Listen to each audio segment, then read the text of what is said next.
guys, good morning everyone, and time check tayo is wait lang, 11:22 ng umaga. Niinin na natin si Naeng, pinaka low heat yan, and habang nahintay natin itong karne lumambot, and then hindi pa siya talaga okay, ayan, sobrang tigas niya pa kaya hindi makapumot, pero ngayon ay hayanin niya ang pangalan Mia at Brown, ganito magagamit sa akin kinabukasan, ako ulit na magluto ng ulam. Yun nga guys, ito ay on-the-spot na luto, pero ngayon hindi pa okay yung ating karne, hindi pa siya malambot, sobrang tigas na talaga gamit na guys, kahit iangat mo yung buong yelo, hindi talaga kaya, hindi ko alam kung paano ito gagawin, pero don't you worry, maaga pa para naman magluto ng ulam. May process kasi on the spot kasi, pero kung kanina pa lang sabi, baka malambot ang parang, pero it's okay. Kita naman siya, hindi sa bakat yung tiyan natin. Mataba siya, pero hindi talaga bakat sa atin dito. Ang alam nila is sexy na ako. Hindi, I'm not sexy, pero feeling ko journey ko sa pagluluto is not unpredictable talaga. Hindi kasi ako nagluluto ng sexy niya. Pero ngayon, nagtatry ako and tinuturuan ako ng lolo ko pa. Ang sakit pa! Natututo na ako magluto at the age of 21. May mga alam na ako lutuin. Tulad ng adobong sobrang mamantika. First ko yun. Igasa mo muna yung manok at ako na malagay sa mantika ay luya. Sunod ay bawang at sibuyas. Pagka okay na yun, ilagay si manok. Pero dahil di natin sure kung manok yun, pwede naman daw. Nilagada muna. Ako naman. Seasoning na luya, sibuyas at bawang. So yun guys. Tapos ang sab natin sa papaya or sayote. Imbes na yun dalawa, eh wala tayo na nagpatola dito sa isang haba. Yun yung gagawin natin, yung sab natin sa papaya at sa sayote. So yun nga guys, mamaya tayo magluluto. Inihanda ko na rin to sandok. Ewan ko anong gagawin. Ay, pagluto mo yun. Tapos dito tayo magluluto sa rice cooker. Be prepared sa lahat kasi talaga on the spot. So, sabi ko, kain natin lahat ng gamit para kung kailangan naman dito, na nakukuha. Diba guys? Tingnan natin ito, sinayin natin kung wala na siyang tubig. Kasi pag may tubig naman yan, nagluto siya.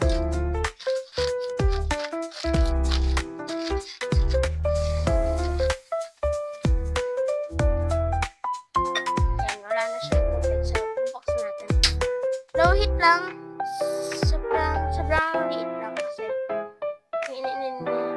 Baka naman masunog pag malakas.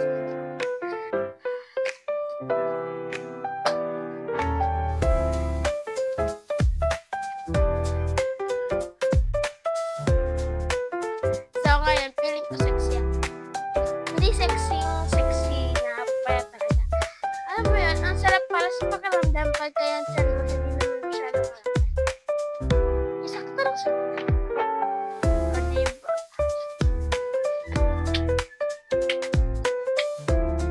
My name is Angela Antutueva, 21, Laguna! Hiwain natin yung patola. Balak na. Habang nantay natin yung karne, yung patola ang kayo. Hiwain ng dulo-dulo. Gamitin natin ng pilir. Easy to peel lang. And huwag kayong harsh magpalat. Baka mawala naman yung patola mismo.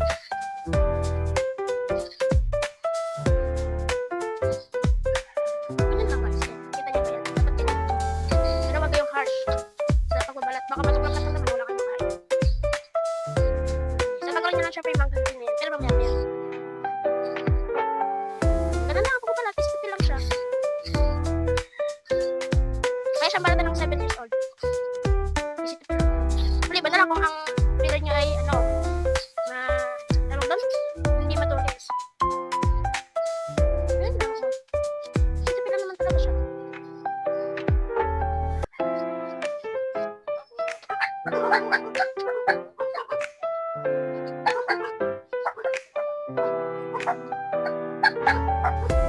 Actually, mama yan, hindi ako magkalakas na pumunta. Bugbog ata siya, oh. Bugbog ata. Pero okay lang yun. Dami ko nadali ka pala sa kasto.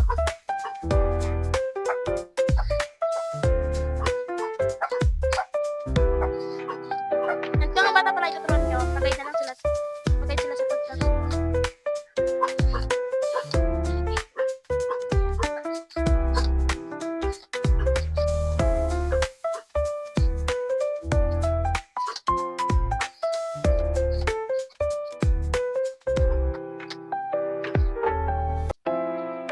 Yung medyo green-green pa, yan sa part na yan. Ayan. Kunti lang, huwag niya ads lang. Ayan. After nyan, syempre,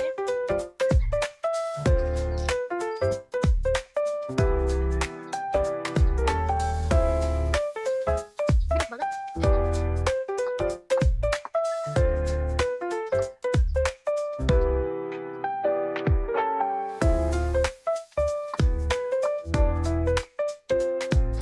Uy! Ang dalas niya. Sorry.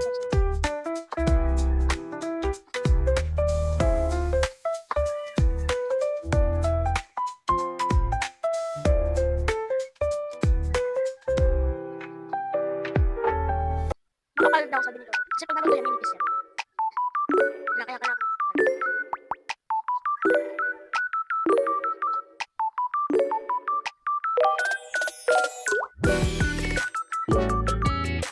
Nagugasan natin. Medyo madami din kasi. Pero pag naluto. Ayun na nga guys, nagasan natin ng ating karne. At katola. Hindi na siya tinola guys. Ano natin siya? Nilaga.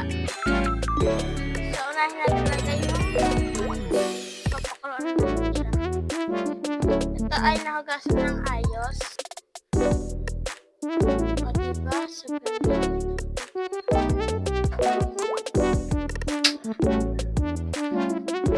Ilalaga muna natin siya guys.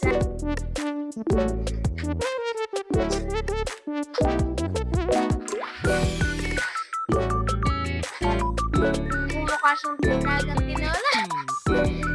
Dito sisig na rin pa. Let me show you guys. Ito siya guys. Pork sisig. Habang may itlog pa.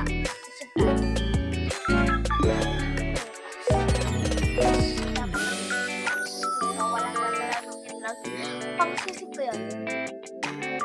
Walang ito kasi alam mo na kung ano lulutuin.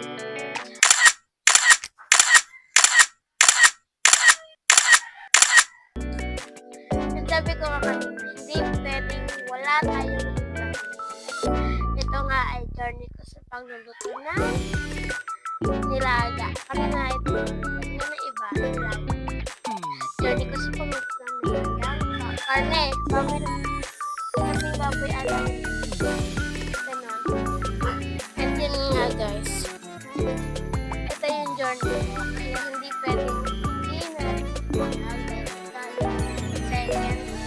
luto natin. Maganda na ako para magkain.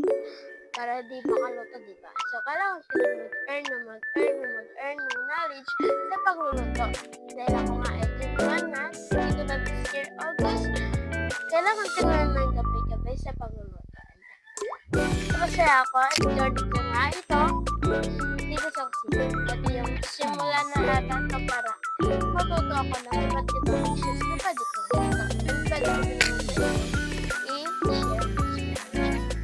mga 18, 19, 20 yung mga nagdadalaga ko lang hindi pa nagdalaga ako kayo. Ito yung video para sa inyo. Nung unang luto ko ng malusog, wala. Nasobrahan sa miswa. Sarat na konti ng tubig yung miswa. Kaya nasisit ko. Kaya ngayon, kinitry ko bawat ini-earn ko and ini-earn ko para pag ako nagluto sa loob ng kusina nang wala sila kahit kumain sila or something maglutan, alam ko na kung paano magluto. And yun nga yung notebook ko, nakasulat na din yung journey ko kagabi. And mamaya journey ko ulit dito and yun. Tatanggalan natin siya ng dirt. Sobrang dumi. Tatanggalan natin siya.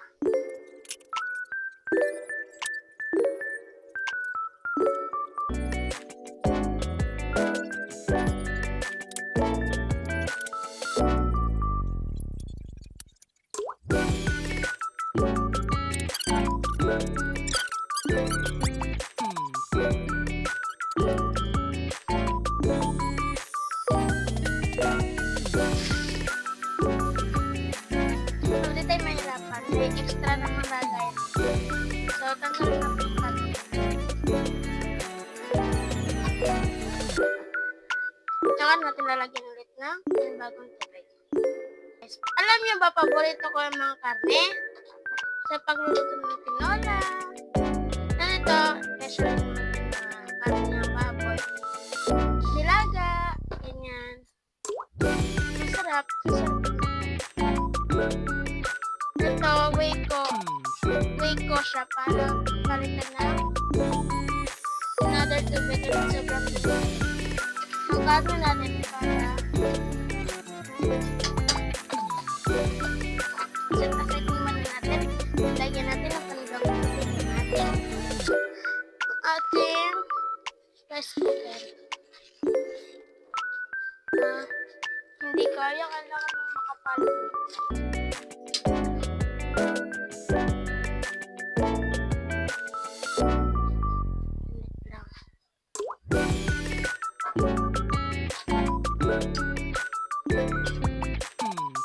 Ayan guys.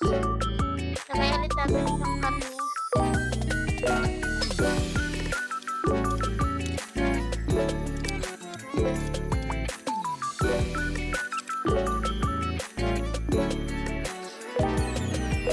At diba guys? Bayan ulit natin.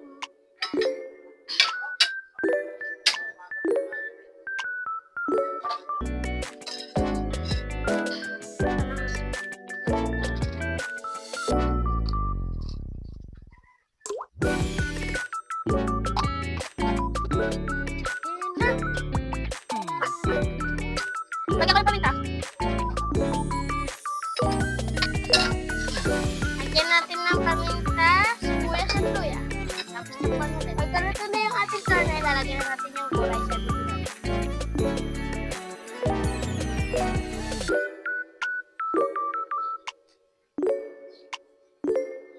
Hello, it's me at Amit Producer Jet. Ang ating journey sa pagluluto.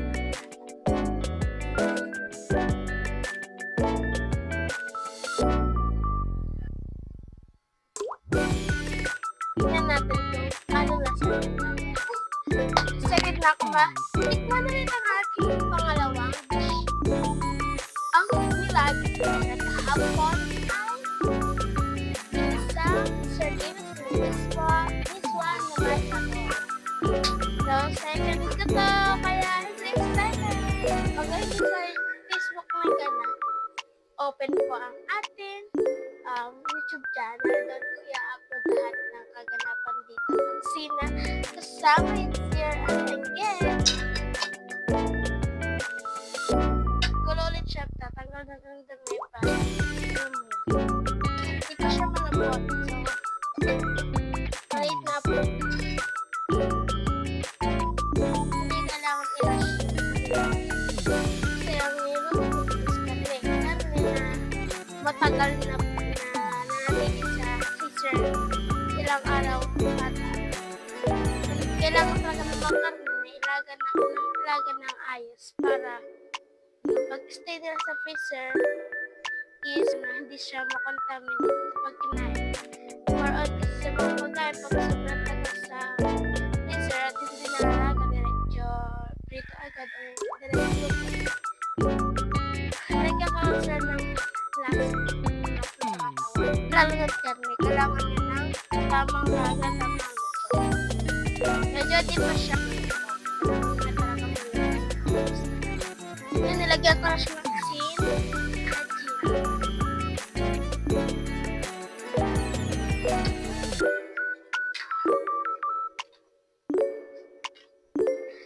Taste test. Ayos yung lasa niya, sakto lang. Tingnan natin ang katala, guys. Piling ko ito. Hindi na ba yan, diba? Hindi siya nakatada. Yan. Hindi naman. Ewan, dami ko guys. Ano siya mag? Hindi ko bigas. Wala siya, wala ko.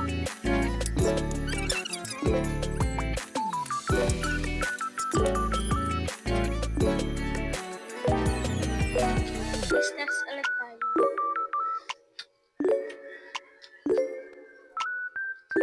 Yan, may lasa na siya talaga. Legit. Lubong-lubong natin yung mga patola para malubos. Ayan, tinransfer ko na sa kawali, pero tingnan niyo yung kawali. Kung puno sa rice cooker, mapunong-puno na naman din ng kawali. Pero, dahil dyan, pwede na! Hindi pa siya pwede dahil ito yung patola. So, yun guys, tips pa yung pagka-ating ulam. Pero mamaya-maya, ito ko gawin kasi 12:35 na ng tanghalian.